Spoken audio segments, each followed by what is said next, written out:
Следва награждаване девойки старша възраст. На първо място се класира отборът на Левски София. На второ място отборът на спортен клуб Левски Илияна.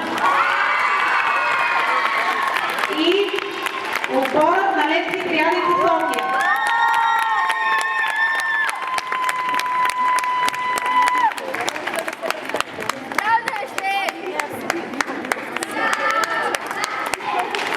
На четвърто място отборът на Тракия, пети Тракия Елик, шести Чар БКЦ, седми Бриган и на осмо място Етер Елик.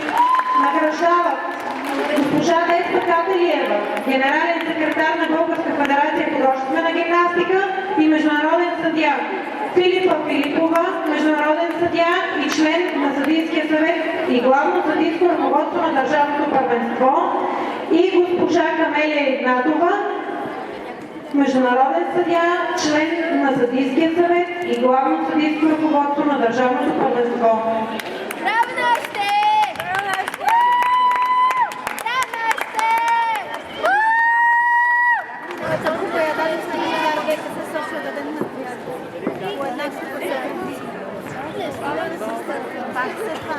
Вече прибраха пред